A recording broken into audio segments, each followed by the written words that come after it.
What's up? I'm Jay Lyons, car collector and owner of AMS, and today we're going to talk about the piece of my collection that I'm most proud of.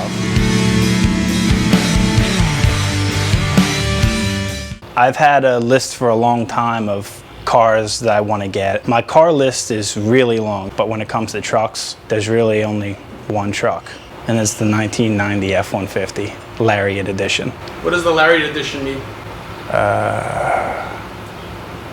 I got the truck from my uncle, who bought it brand new from the dealer in '89. He stopped using it as a work truck and basically sat outside for 10 years. I had my eyes on it the whole time. I always wanted one since I was a little kid. His name's Jim, so we always referred to the truck as Big Jim. And when I got it, it was just like normal stock condition. Once we modified the suspension, got the truck dropped down, we put the Keystone wheels on there with white walls, they're 14s. We looked at it and we're like, we can't call it Big Jim anymore, it's not big. We thought it kind of had like a Spanish vibe to it, so we called it El Jimbo, which means the Jim. Seriously, if I take it out 5 times, 4 times, somebody's offering to buy it or asking me about it. Everyone loves it, right? I basically got the deal of a lifetime because the truck was in the family. I got the truck for 600 bucks. It didn't run when I got it. And believe it or not, like to this date, I only have, I think, something like $7,000 or $8,000 into it mechanically. I think the most sought after F-150 of all time is probably the 1990. I think Ford only made like 4 million of them. You never see them. Can we talk about the dick windows? Can I call them dick windows? It's got crotch windows, which essentially is the corner window in the door flips around, which it's basically a ram air system for cool air on your crotch, which is essential in summertime. I can't imagine driving a truck without it. I wouldn't think twice to drive this car to Florida right now. In my area, super popular for guys that have like Bigfoot trucks, which are awesome. I love Bigfoots as much as the next guy, but kind of took a different approach with El Jimbo, especially factoring in that, you know, we get good bits of snow around here, and I didn't want to get stuck in the snow, so I figured the most practical way for me to get to work on a daily basis is a lowrider. What does your wife think of the truck? Ah, dude, my wife loves El Jimbo. Every time I bring the truck home, she just, I could see it in her face when I pull in the driveway. She's just happy that it's there.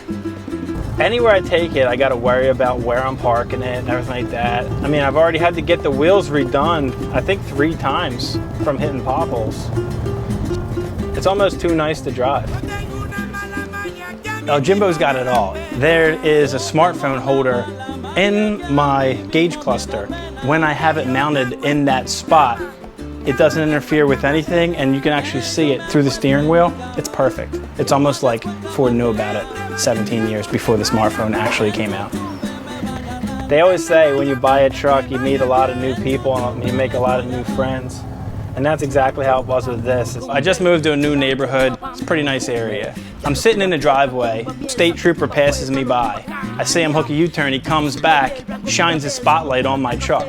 He radios to like 6 or 7 of his buddies. Cut to, I'm in the driveway with like 10 state troopers who are all going nuts over the truck. Spotlights on it. Everybody was super pumped, super high energy, guns drawn. I mean, it was basically like a welcome to the neighborhood party for the truck, and I felt like I was just a spectator there.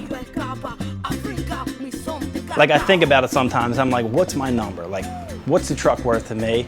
I just can't justify it, man. The value of the 1990 F-150 XLT Lariat Edition is going through the roof. I mean, that truck has probably quadrupled in value since I bought it. And like I said, we're talking about a $600 truck when I got it, so. Well, obviously having my own shop and a crew of talented guys, I can pretty much build whatever I want. I can make anything I want shiny. I can do show car finishes. What's really difficult to replicate is what I got going on with El Jimbo. If someone came along and smashed this thing in the fender and I had to put a new one on here, it would completely mess up everything I'm trying to do with this truck because I can't recreate the wear and tear, the look of this thing. For me to turn something into a show car, that's what I do. That's the easy part.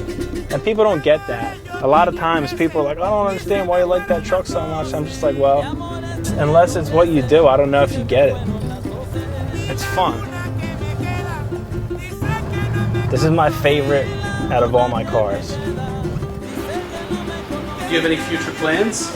I just don't see how that truck could get any better. Maybe a little bit more rust. Each of these trucks individually are extremely special, and I'm pretty sure most people would agree with me on that. I love this truck.